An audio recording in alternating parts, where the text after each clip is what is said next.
যুগের পরিবর্তন হচ্ছে, যুগের সঙ্গে তাল মিলিয়ে চলতে হবে, তা না হলে পিছিয়ে পড়তে হবে। আর এই পিছিয়ে পড়ার ভয়ে সকাল থেকে রাত অবধি আমরা সারাক্ষণ শুধু ছুটেই চলেছি একটু ভালো থাকার জন্য। কারণ এই যুগের সঙ্গে তাল মিলিয়ে ভালো থাকতে গেলে আমাদের প্রচুর অর্থের প্রয়োজন, আর সেই অর্থ উপার্জনের জন্য আমাদের প্রচুর কাজের প্রয়োজন। সেই কাজ করতে করতে একটা সময় আমরা যন্ত্র বিশেষ হয়ে যাই, আমাদের মধ্যে সুখ থাকে না, আনন্দ থাকে না, শুধু কাজ করে যাচ্ছি, আরো টাকা রোজগার দরকার, গাড়ি দরকার, বাড়ি দরকার।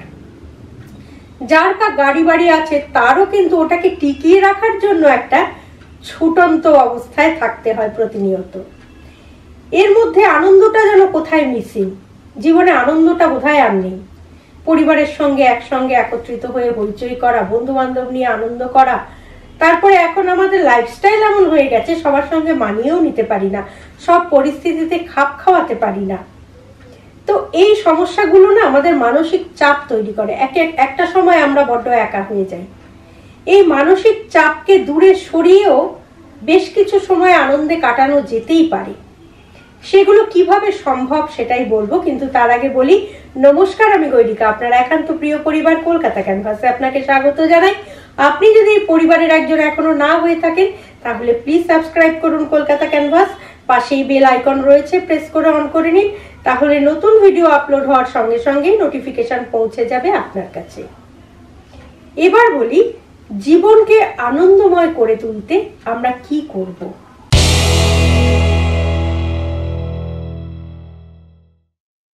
প্রথমেই যেটা বলবো, সকালবেলা ঘুম থেকে ওঠার পর থেকে শুরু করি। শুরুটা সবসময় ইতিবাচক করা উচিত। ঘুম থেকে উঠেই যদি আপনি মনে করেন ইস আজকে কত কাজ, আজকে আমি কিভাবে কি করব, কোনটা আগে করব কোনটা পরে করব, কিছুই বুঝতে পারছি না, তাহলে আপনার সারাটা দিনই কিন্তু খুব জটিলতার সঙ্গে যাবে এবং শেষে এসে আপনি দেখবেন ভীষণ বিধ্বস্ত সেই দিনটা। এরকম আপনার প্রায় দিনই যায়।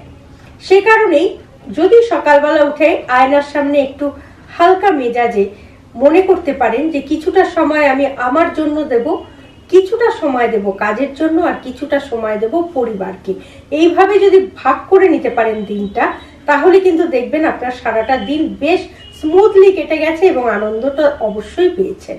তারপর যেটা বলবো, কাজটাকে কখনো চাপ হিসেবে ভাববেন না, অর্থাৎ আজকে ভীষণ কাজের চাপ, এই কথাটা মনেও আনবেন না। কাজটাকে কঠিন ভাববেন না, কঠিন ভাবলে সেই কাজটা কিন্তু আরো বেশি কঠিনতর হয়ে যায়। সে কারণে কাজকে কখনো কঠিন ভাববেন না, কাজকে একটা দিনের অংশ বা সারাদিনের একটা অংশ বিশেষ এইভাবে মনে করবার চেষ্টা করুন। সকালবেলা বেশ ফুরফুরে আবহাওয়া নিয়ে যদি আপনি কাজটা নিয়ে বেশি ভাবেন না, তাহলে আপনার মনে একটা চাপ সৃষ্টি হবে, মানসিক চাপ সৃষ্টি হবে। সকাল থেকেই দেখবেন আপনার খিটখিটে মেজাজ হয়ে রয়েছে। সেইটা না করে বেশ একটা ফুরফুরে মেজাজ নিয়ে ব্রেকফাস্ট করলেন পরিবারের সকলের সঙ্গে, তারপর কাজের জন্য বেরোলেন, তারপর থেকে কাজের কথা ভাবলেন এবং যখন সময়টা শেষ হলো কাজটার কথা ভাবনাটাও ছেড়ে দিলেন। এইভাবে যদি দিনটা শুরু করা যায় তাহলে কিন্তু অনেকটা স্বাভাবিক জীবনযাপন করা যায়। সহজ পথ যেটা রয়েছে মনকে এবং মস্তিষ্ককে এবং শরীরকে চাপমুক্ত করবার, সেটা হচ্ছে মেডিটেশন অথবা ধ্যান, যেটাই বলুন, যে ভাষাতেই বলুন। এইটা কিন্তু ভীষণ জরুরি মনকে শান্ত করার জন্য, মস্তিষ্ককে শান্ত করার জন্য। এটা আপনি সকালের দিকে না যদি করতেও পারেন কোনো অসুবিধে নেই, রাতে ঘুমানোর আগেও করতে পারেন। 10 মিনিট আপনি একটু ধ্যান করুন বা মেডিটেশন করুন। পা গুটিয়ে বসলেন, পদ্মাসনে যেটা আমরা বলি, বসে কোলের কাছে একটা হাতের ওপর আরেকটা হাত নিয়ে এরকম ভাবে রাখলেন, চোখ বন্ধ করে আপনার পছন্দসই কোনো জায়গা, সমুদ্র বলুন, পাহাড় বলুন, ঝর্ণা বলুন, যে কোনো জিনিস, বা ঈশ্বরের কোনো মুখ বলুন, যে ঈশ্বর যে দেবতা আপনার পছন্দের, সেইটার দিকে দৃষ্টি নিক্ষেপ করবেন। একটা জায়গায় একটা পয়েন্টে মনটা নিয়ে যাবেন। দেখবেন এটা যদিও ধীর গতিতে হয়, একটু সময় সাপেক্ষ, কিন্তু আস্তে আস্তে আপনি ভীষণ উন্নতি লাভ করবেন মানসিকভাবে, শারীরিকভাবে এবং মস্তিষ্কগত দিক থেকে অনেক হালকা লাগবে।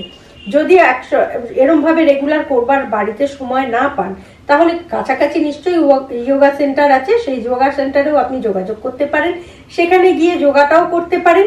পাশাপাশি আপনার সেখানে ভালো বন্ধু হবে, আদান প্রদান হবে, মনের কথার আদান প্রদান হবে, দেখবেন অনেকটা হালকা লাগবে। আর এই মেডিটেশনটা অবশ্যই 10 মিনিট করতে হবে, এবং সেই সময় শ্বাস প্রশ্বাসটা খুব দীর্ঘভাবে নিতে হবে, দীর্ঘভাবে শ্বাস নেবেন এবং ত্যাগ করবেন, আর 10 মিনিট এটা করবেন, তাহলে ভীষণ উপকার পাবেন।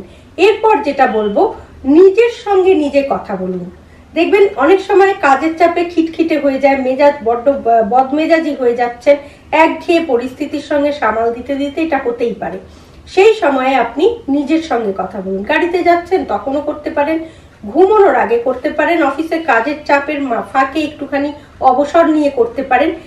সেটা কিভাবে কথা বলবেন? ধরুন আপনার মনে যে নেতিবাচক দিকগুলো রয়েছে, অর্থাৎ যে কাজটি নিয়ে আপনি ভাবছেন বা যে পরিস্থিতিটি নিয়ে আপনি ভাবছেন, সেইটাকে আপনি মনে করছেন আপনি কিছুতেই ওভারকাম করতে পারবেন না বা কাজটা আপনি শেষ করতে পারবেন না, আপনার পথটা ঠিক নয়, যে পথ দিয়ে আপনি এগোচ্ছেন সেটা বোধহয় ভুল আছে, ঠিক নেই, এই ধরনের নানা রকম চিন্তা ভাবনা আমাদের মধ্যে আসে যখন আমরা করে উঠতে পারি না কোনো কিছু। ঠিক সেটাকেই ঘুরিয়ে ইতিবাচক করুন। অর্থাৎ আপনি এটা ভাবুন পাশাপাশি যে কাজটা আমি শেষ করতে পারবো এবং আমাকে করতেই হবে, আমি যে পথে যাচ্ছি সেটাই ঠিক পথ, এবং তার জন্য আমাকে ভাবতে হবে বা আমি ভেবে একটা ঠিক পথ ঠিকভাবে বার করতেই হবে। সেই যে আত্মবিশ্বাসটা, সেটা নিজের সঙ্গে কথা বলে জাগান, তাহলেই দেখবেন সফলতা তো পাবেনই, আর সেই সঙ্গে ভালো থাকবেন। অনেকের মুখেই দেখবেন একটা কথা শোনা যায়, সেই কবে হেসেছিলাম, ঠিক ভালোভাবে হেসেছিলাম মনে নেই, প্রাণ খোলা হাসি বহুদিন হাসি না। মানে এতটাই স্ট্রেসে থাকেন যে তাদের হাসিটাও চলে গিয়েছে। এইটা ভীষণ কঠিন একটা পরিস্থিতি। হাসি চলে যাওয়া মানে সেই মানুষটা অর্ধেক মৃত্যু ঘটা। সেই কারণে হাসিকে কখনো ম্লান হতে দেবেন না, সবসময় হাসি খুশি থাকার চেষ্টা করবেন।